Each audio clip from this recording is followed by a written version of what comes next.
오늘 말씀의 제목은 쉼을 넘어 새 힘으로라는 제목으로 함께 말씀을 나누고자 합니다. 본격적인 휴가철이 다가왔습니다. 휴가 계획은 잘 세우셨습니까? 벌써 분위기가 좀 그런데요. 저는 작년에 이제 익산에 처음 내려와서 첫 익산에서 맞이하는 휴가를 보냈습니다.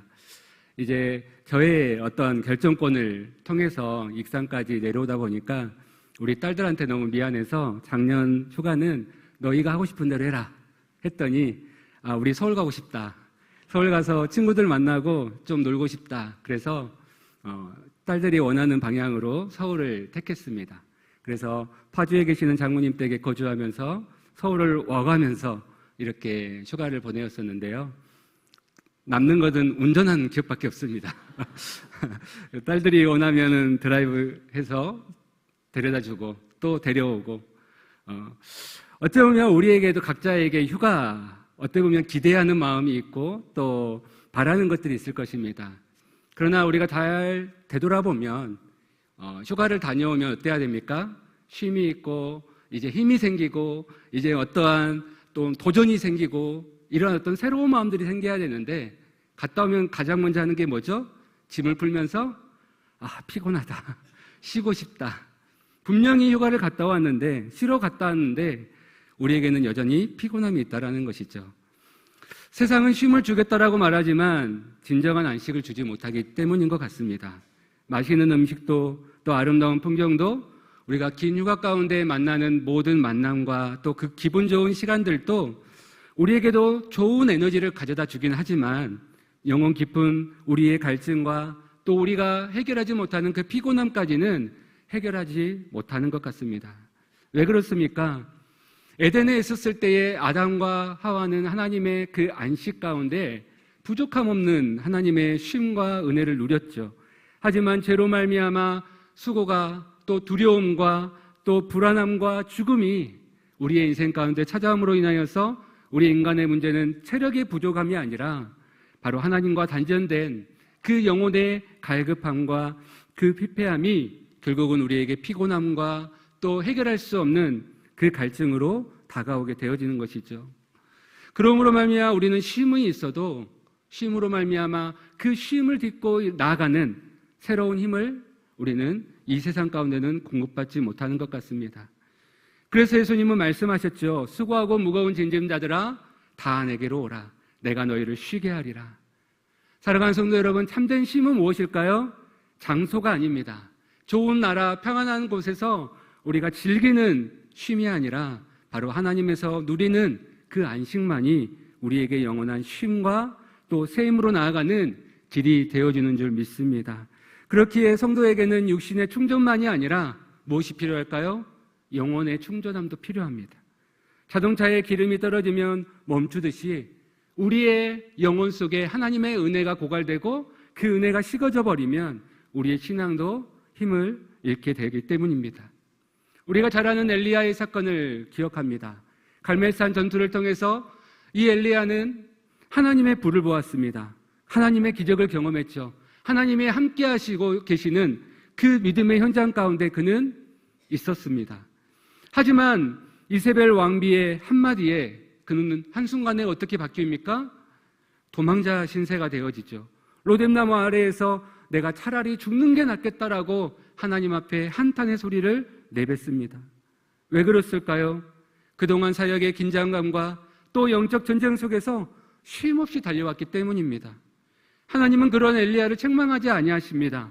그에게 까마귀를 통해서 먹이시고 그를 충분하게 쉬게 하십니다. 그리고 그를 불러내어 어떻게 하십니까? 세미한 음성을 통하여 다시 그가 나아갈 수 있는 사명과 회복의 그 길을 주님께서 허락해 주시는 것들을 보게 되어집니다. 영적 피로는 믿음이 없는 사람에게만 오는 것이 아닙니다. 오히려 하나님을 위해 열심히 달려가고 있는 저와 여러분에게도 어쩌면 더 자주 찾아오는 것이 이 피곤함과 지치는 이 인생일 것입니다. 중요한 것은 무엇일까요? 그렇게 우리의 인생에 찾아오는 피곤함과 지쳐있을 때 우리가 엘리야와 같이 하나님 앞에서 하나님이 주시는 쉼과 은혜를 공급받아야 된다는 것입니다. 다시 한번 그 로뎀남 아래에서 하나님의 음성을 듣고 다시 사명으로 달려갔던 엘리야와 같이 우리는 쉼만 얻는 것이 아니라 하나님이 주시는 쉼과 안식 속에서 새 힘을 얻어 다시 한번 하반기를 힘있게 하나님의 사명자로서 달려갈 수 있어야 될 것입니다. 조지 물러는 평생 1만 명이 넘는 고아 아이들을 돌보며 사역을 했습니다. 그는 수많은 행정과 또 설교와 또 고아원 운영을 통하여서 너무나 바쁜 인생을 살았습니다. 그런데 그가 이렇게 이야기를 합니다.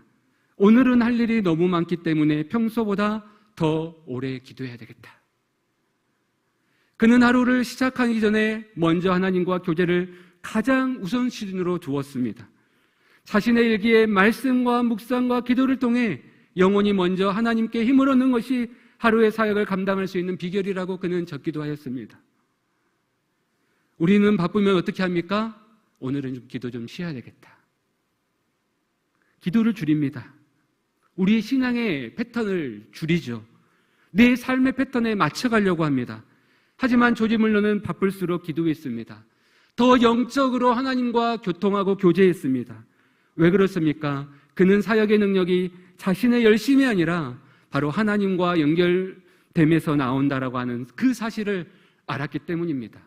내가 더 바쁘면 더 바쁠수록 내 일이 더 많아지면 더 많아질수록 하나님과 그 연결됨 속에서 내가 살지 아니하면 내 인생에는 피곤함과 또 소망이 없는 삶만이 있다는 것을 그는 알았던 것이죠. 우리도 겉으로 열심히 달리는 것처럼 보입니다. 예배도 드리고 봉사도 하고 일상도 살아갑니다. 그런데 하나님과의 교제가 끊기고 말씀과 기도가 줄어들면 영혼의 연로가 바닥이 나기 시작합니다. 처음에는 괜찮아 라고 우리는 이야기할 수 있지만 어느 순간 기쁨이 사라지고 우리 안에 감사가 사라집니다. 혹시나 여러분의 삶 가운데 기쁨이 없으십니까? 감사가 식어져 버렸습니까? 그렇다면 여러분의 믿음을 다시 한번 점검해 보십시오. 그리고 영적 엔진이 혹시나 멈춰 있지 않는지를 우리는 되돌아봐야 할 것입니다. 그러므로 우리는 진정한 힘은 세상에 오는 것이 아니라 하나님과 지속된 연결에서 옴을 우리는 기억해야 합니다. 기도와 말씀과 예배를 통해서 우리는 하나님 앞에 가까이 나아갈 때 우리의 영혼을 새롭게 하시고 힘을 주시고 공급하시는 그 하나님의 놀라운 은혜를 우리가 경험하게 될 것입니다. 세상의 휴식은 잠시 피곤을 잊게 하지만 하나님이 주시는 은혜는 우리를 새롭게 다시 시작할 수 있는, 달려갈 수 있는 힘을 우리에게 공급하여 주십니다. 하나님은 우리에게 쉼을 주실 뿐 아니라 새 힘을 주십니다. 그렇다면 우리는 어떻게 그 쉼을 넘어 새 힘으로 달려갈 수 있을까요? 오늘 본문을 통해서 우리가 함께 말씀을 생각해 보고자 합니다. 첫 번째로는 우리가 창조주 하나님을 바라볼 때 우리는 새 힘을 얻게 되어진다는 것입니다. 오늘 26절에 보면 이렇게 말씀합니다. 너희는 눈을 들어 누가 이 모든 것을 창조하였나 보라. 오늘 이 말씀의 배경이 되는 이스라엘 백성들은 바벨론 포로 가운데 있었던 상황이었습니다. 그들은 깊은 절망에 빠져 있었습니다. 나라를 잃고 성전이 무너지고 하나님의 백성이라고 하는 자부심도 이제는 그들 안에서 흔들리고 있었습니다. 더욱이 바벨론 사람들은 자신들의 신들의 이름을 거론하면서 여호와보다 우리의 신이 강하다 자랑합니다.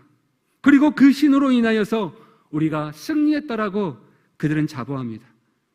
이스라엘 백성들의 마음 가운데는 무력감이 찾아오고 패배감이 찾아오고 그들의 인생은 무너지기 시작합니다. 그래서 오늘 27절에 보니까 이렇게 고백합니다. 내 길은 여호와께서 숨겨졌으며 내 송사는 하나님께서 벗어난다. 이것을 세 번역으로 이야기하면 이런 말씀입니다. 야곱아 내가 어찌하여 불평하며 이스라엘아 내가 어찌하여 불만을 토로하느냐. 어찌하여 주께서는 나의 사정을 모르시고 하나님께서는 나의 정당한 권리를 지켜주시지 않는다 하느냐. 그들은 자신의 인생을 하나님께만 탓했습니다. 왜 우리에게 이러한 어려움과 피곤함이 찾아와야 됩니까? 이러한 절망이 우리에게 있어야 됩니까? 하지만 이스라엘 백성들은 자신의 모습이 가운데 왜 이러한 일들이 펼쳐지게 되었는가를 알지 못했던 것이죠. 우리가 이사야 말씀을 새벽 설교를 통해서 계속해서 나누고 있습니다. 결국은 무엇이었습니까? 39장까지 나오는 모든 말씀들을 보면 그들이 하나님을 향한 버려짐을 통해서 나왔던 것이죠. 하지만 그 속에서도 하나님은 이스라엘 백성들을 향한 사랑을 놓지 아니하셨고 열방을 향한 하나님의 심판의 메시지를 전하면서 너희를 향한 하나님의 구원이 있음을 그들에게 깨닫게 하여 주셨습니다. 그리고 이사야 40장부터 흘러가는 하나님의 메시지는 그들을 위로하고 그들을 다시 영적으로 세우고 그들을 신앙으로 일으켜 세우시는 하나님의 메시지로 그들에게 선포되고 있는 것을 보게 되어집니다. 무엇입니까? 이스라엘 백성들은 하나님이 자기들의 상황에 대해서 외면하고 자기들을 홀로 내버려 두셨다라고 생각했지만 하나님은 그들의 인생을 한순간도 기억하지 않는 적이 없었습니다. 매 순간 그들을 기억하고 그들을 위한 하나님의 회복을 준비하고 계셨고 그들을 위한 하나님의 세임을 주시기 위해서 끊임없이 하나님의 구원의 일하심을 그들에게 나타내 주셨던 것입니다. 그래서 이사야 선지자는 하나님께서 결코 자기 백성을 버리시지 아니하시며 그들을 구원하실 것이다라고 증거하고 있습니다. 하나님은 한순간도 그들을 잊지 않으셨습니다. 오히려 그들의 연약함을 아시고 때가 되면 새 힘을 주시기 위해서 그 순간에도 일하고 계셨습니다. 사랑하는 성도 여러분, 혹시 내 삶의 문제 앞에서 하나님조차 침묵하신다라고 느낀 적은 없으십니까? 내게 인생 가운데 왜 이 피곤함을 주셨는가? 오늘 이스라엘 백성처럼 하나님 앞에 반문한 적은 없으십니까?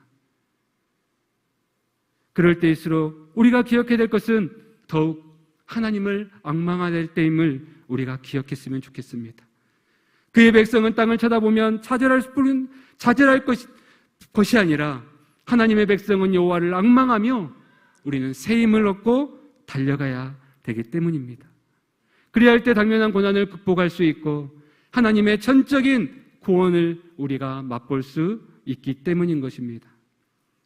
하나님은 이사야를 통해 오늘 이방신들이 사람이 만든 우상에 불과하다는 사실들을 1절부터 말씀하십니다. 그러면서 참 하나님은 땅에 기초를 놓으시고 하늘을 펴신 창조주이심을 오늘 선포하고 계십니다. 우리가 바라봐야 할 대상은 누구입니까? 세상의 권력도 아니고 바로 세상에 우리에게 주는 우상이 아닙니다. 바로 온 우주를 창조하신 창조주 하나님이신 줄 믿습니다. 그래서 오늘 이사야는 소년과 장정의 예를 들어서요, 인간의 유한성을 강조합니다. 가장 젊고 활력이 넘치는 청년이라 할지라도 뭐라고요? 피곤하고 넘어진다라고 얘기합니다. 그들조차도 인생에 지치는 순간들을 피할 수 없다라고 이야기를 합니다. 왜 그러한 인간의 본질적으로 한계를 가진 피조물임을 보여줍니까? 그만큼 우리는 연약하다라는 것이죠. 그만큼 창조주 하나님이 없이는 우리의 인생이 살아갈 수 없음을 오늘 이사야 선지자는 이야기하고 있는 것입니다. 따라서 성도는 자신의 젊음과 능력을 신뢰하지 말고 결코 피곤하지 아니하시고 능력이 무한하신 하나님만을 의지해야 살 수 있음을 오늘 말씀하고 있는 것입니다. 전도서에서도 이렇게 말씀을 합니다. 너는 청년의 때에 너의 창조주를 기억하라. 곧 공고한 날이 이르기 전에 나는 아무 낚시 없다고 할 해들이 가깝기 전에 해와 빛과 달과 별들이 어둡기 전에 비 뒤에 구름이 다시 일어나기 전에 그리하라 말씀하고 있습니다. 무엇입니까? 너희의 인생 가운데 어려움이 찾아오기 전에 너희들은 창조주 하나님을 기억하며 살아야 된다는 것이죠. 그 창조주 하나님을 붙들을 때 우리에게 소망이 있고 우리에게 살 하나님의 능력과 은혜가 임하기 때문임을 말씀하고 있는 것입니다. 우리는 종종 경제적인 문제, 건강의 문제, 사람들의 평가와 같은 눈에 보이는 현실에 우리의 마음이 빼앗길 때가 많습니다.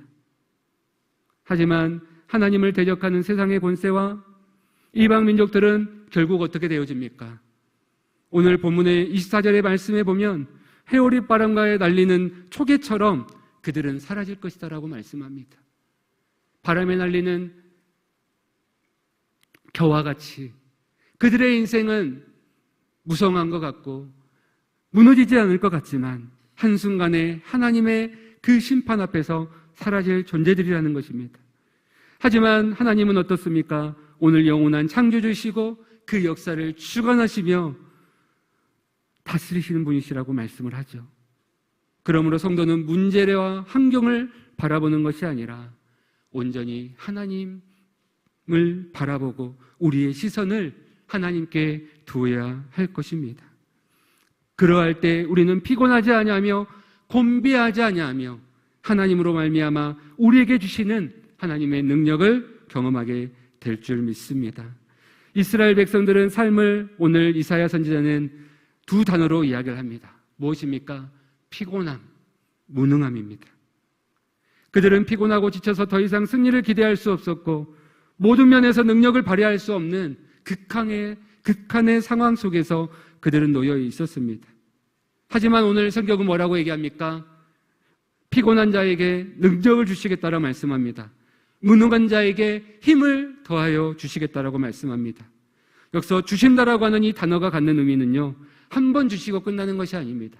계속해서 그들이 살아갈 수 있는 힘을 하나님은 공급해 주시겠다라는 것입니다. 또한 무능한 자에게 힘을 더하신다니 이 말은 무엇입니까? 정신적으로 또 육체적으로 모든 것을 상실해버린 사람, 또한 살 소망을 잃어버리고 의욕을 잃어버린 자들에게 그들에게 하나님이 소망을 주시겠다라는 것입니다. 무능한 능력을 근거하여 그들이 지치지 않도록 무한한 능력을 그들에게 더하여 주시겠다라고 말씀합니다. 그러므로 무엇입니까? 하나님은 강한 사람에게 더 강하게 만드는 것이 아니라 지친 사람에게 힘을 주시고 오늘도 낙심한 자를 일으켜 세워주시고 오늘도 피곤한 자를 하나님의 새 힘으로 불어넣어 주신다라고 말씀하는 것입니다.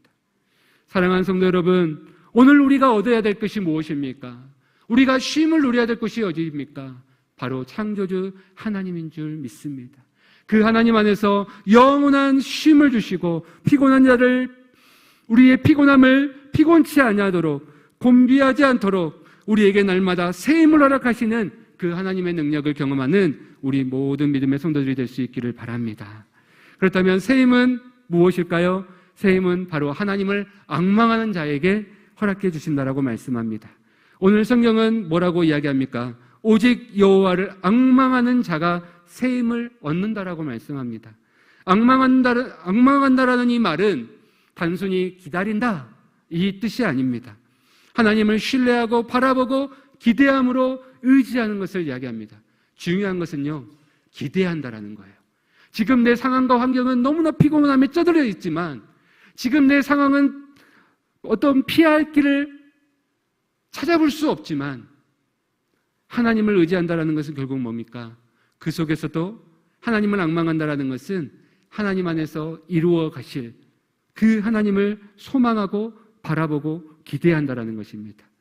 그래서 이 단어는요, 줄이나 밧줄이 팽팽하게 당겨놓은 상태에서 유리한 것으로 보는데, 그래서 단순히 어떠한 수동적인 기다림이 아니라 긴장감이 있는 기대, 확신 가운데 기다림을 의미하는 거예요.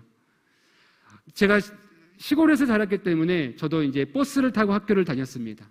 지금은 이제 몇 시에 나가면 버스가 온다라고 하는 그 시간표들이 다 있죠. 그래서 5분이 되면 몇 번 버스가 옵니다. 이렇게 다 우리에게 알려줍니다. 하지만 옛날만 같으면 어떻습니까? 시간표가 없죠. 그냥 대충 나아가면 기다렸다가 버스를 타야 합니다. 제가 학교 다닐 때 30분에 한 대씩 버스가 왔습니다. 또 30분을 타고 학교를 가야 됩니다. 이 버스가 늦어지면 학교에 지각할 수가 있는 것이죠. 그런데 항상 그 시간에 버스가 오는 것이 아니라 30분에 일찍 나와서 딱 기다리면 어느 순간에는 30분이 지나도 40분이 되어도 버스가 오지 않습니다. 그리고 오랜 시간에 버스 2대가 한꺼번에 같이 오는 그때도 있었습니다. 그럼에도 불구하고 그 자리를 떠나지 않는 이유가 뭡니까? 버스가 온다라는 것을 확신하기 때문입니다. 우리의 인생 가운데 보이지 않는 길이 있습니다. 하지만 우리가 믿음의 확신을 갖는다라는 것, 하나님을 앙망한다는 것은 무엇이죠?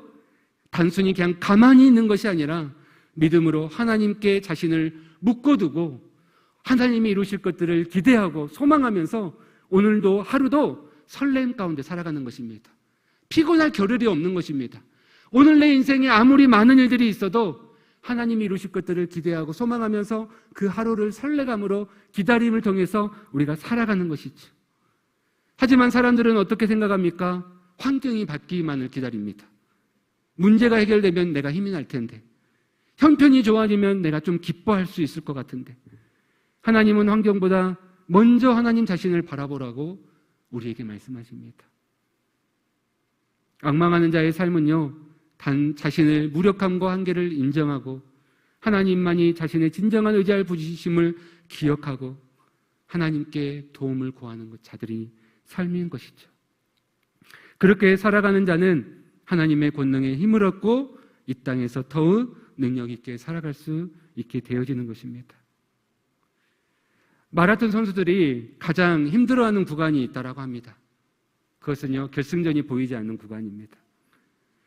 몸이 지치고 힘든 순간은 이 시간이 언제 끝날까라는 것이죠.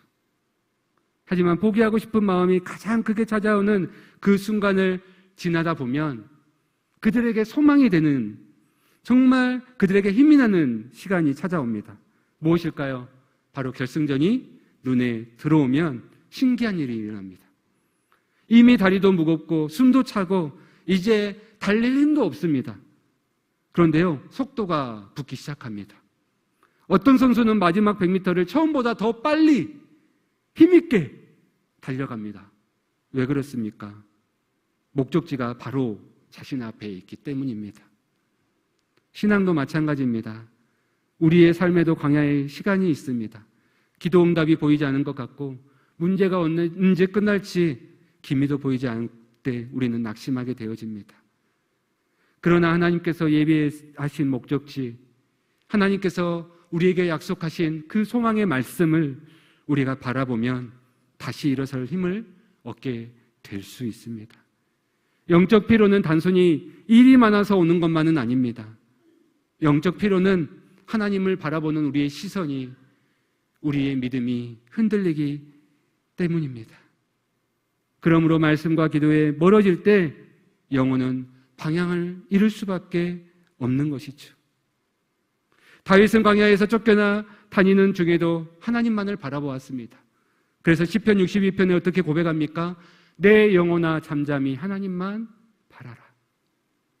환경은 변하지 않았습니다. 하지만 다윗은 그 마음속에는 새 힘을 얻었습니다. 낙심될 때 하나님을 바라보았습니다. 문제보다 하나님을 크게 보았습니다. 다윗의 그 광야의 여정은 늘 따라오는 것들은 두려움과 어려움이었지만 그럼에도 그는 포기하지 않을 수 있었던 것은 하나님을 바라보았기 때문입니다. 여호와를 앙망한다라는 것은 단순히 하늘만을 쳐다보는 것이 아니라 하나님께서 이루실 목적지와 약속을 바라보며 끝까지 걸어가는 것입니다. 오늘 하루도 기대하는 것입니다. 하나님께서 우리의 가정에 부어주실, 또 우리 교회 속에 이루어 가실 하나님의 그 은혜를 우리가 소망하며 기대하는 것이죠.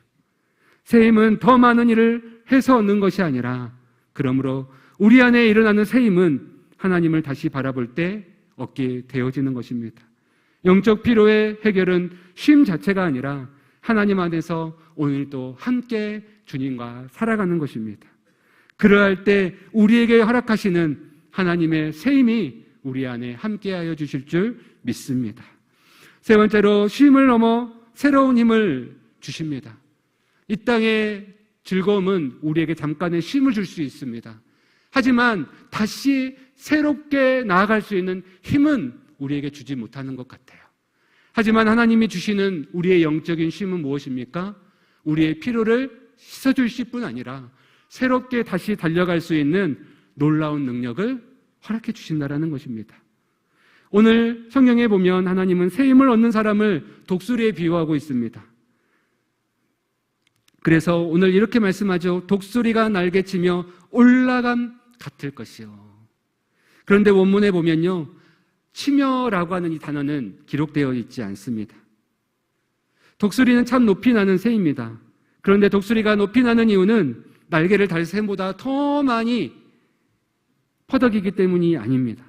폭풍이 불어오면 대부분 새들은 다 자신의 몸을 숨기지만 독수리는 그때서부터 비상할 준비를 합니다. 왜 그렇습니까? 독수리는 폭풍이 일으키는 상승기를 이용해 더 높이 올라갑니다.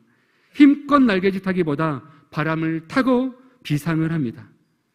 독수리가 하늘을 높이 오르는 비결은 순간적인 힘으로 나아가는 것이 아니라 계속해서 상승 기류를 타고 자신을 맡기기 때문이라는 것입니다.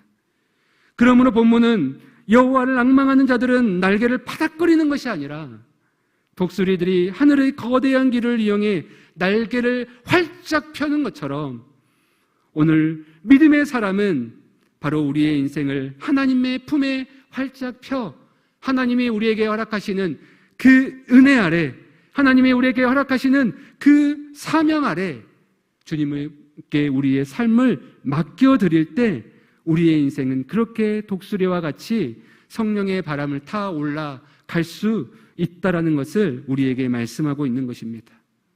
우리의 신앙도 마찬가지입니다. 수련회에서 받은 감동, 집회에서 흘렸던 눈물은 소중합니다. 그러나 그 한순간의 은혜를 통하여서 우리의 평생을 달려갈 수는 없습니다. 믿음의 길을 끝까지 걷게 하는 힘은 무엇일까요? 매일의 영성이 필요합니다. 매일 하나님께 자신을 맡기는 데 있습니다. 독수리가 바람을 타고 비상하듯이 성도는 하나님의 은혜를 의지할 때 비상할 수 있습니다. 중요한 것은 한 번 높이 나는 것이 아니라 끝까지 날아가는 것입니다. 신앙은 순간의 감동으로 시작될 수 있습니다. 순간의 은혜로 하나님을 만날 수 있습니다. 그러나 끝까지 믿음의 길을 걷게 하는 힘은 날마다 하나님을 앙망하는 데서 있습니다. 독수리가 상승기류를 타고 비상하듯이 성도는 하나님의 은혜를 의지할 때 지치지 않고 끝까지 우리의 사명을 가지고 새롭게 날아오를 수가 있는 것입니다. 혹시 지금 너무 예수고만 있지 않습니까? 하나님은 더 열심히 날개를 치라고 우리에게 말씀하지 않습니다.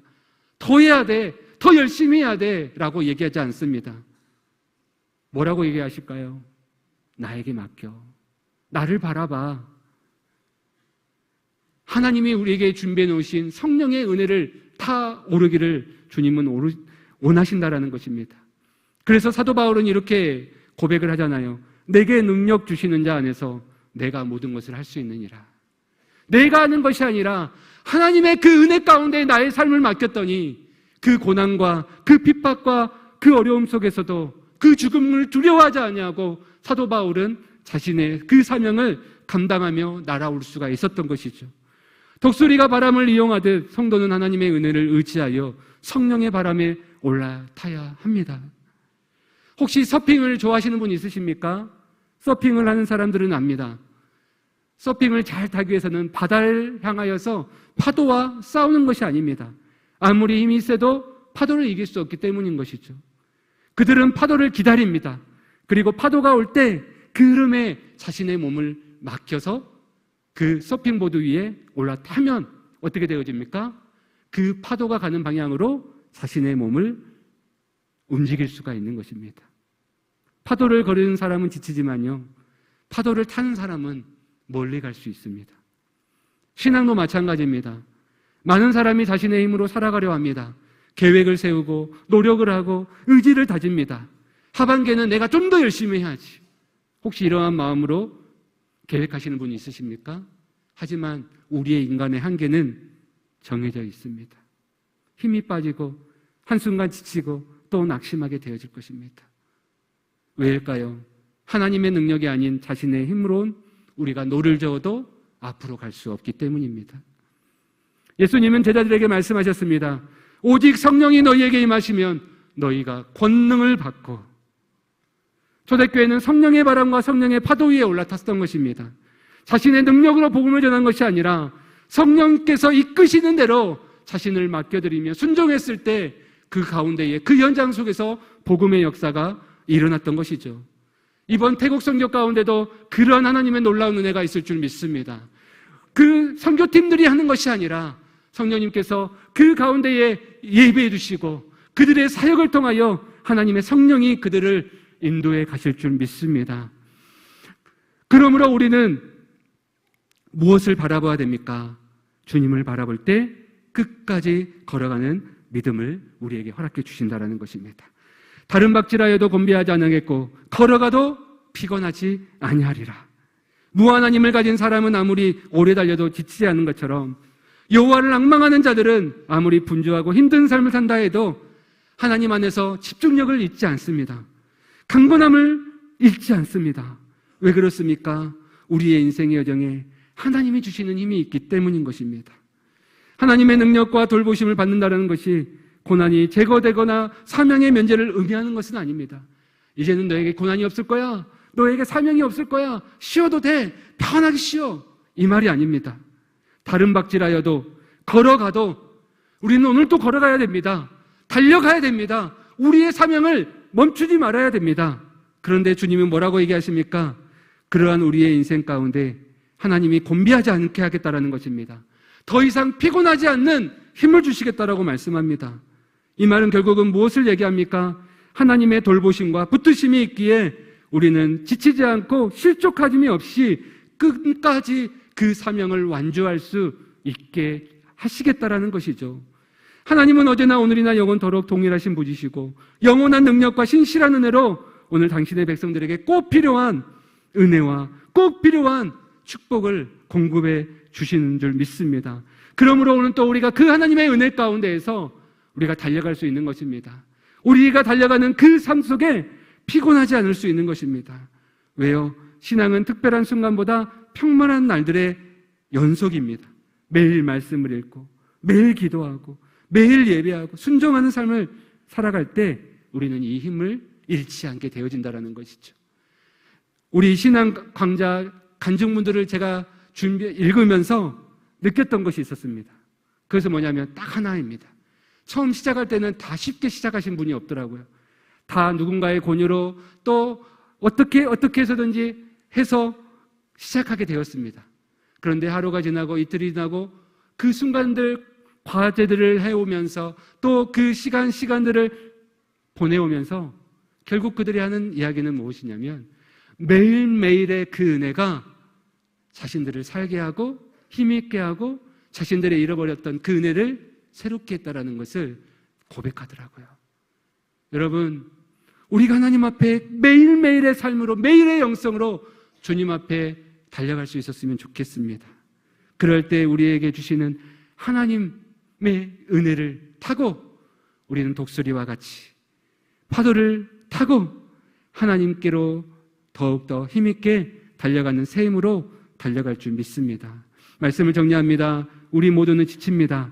그러나 하나님은 지치지 아니하십니다. 우리는 약합니다. 그러나 하나님은 약하지 아니하십니다. 그러므로 힘이 없을 때 더 열심히 자신을 채찍질하기보다 창조주 하나님을 바라보십시오. 여호와를 앙망하는 자는 새 힘을 얻습니다. 그 힘으로 독수리처럼 비상할 수 있고 다른 박질하여도 끝까지 완주할 수 있는 것입니다. 하나님 안에서 얻는 은혜는 우리를 날마다 새롭게 할 것입니다. 올여름 가장 중요한 충전은 쉼이 아니라 하나님의 은혜로 영혼을 충전하는 것입니다. 하나님께 나아가 은혜를 충전하고 쉼을 넘어 새 힘으로 우리를 일으켜 세우시는 그 하나님으로 말미암아 하반기뿐 아니라 여러분의 인생의 하반기가 더욱더 하나님의 능력으로 채워지는 놀라운 능력인 삶이 되어질 수 있기를 주님의 이름으로 축복합니다.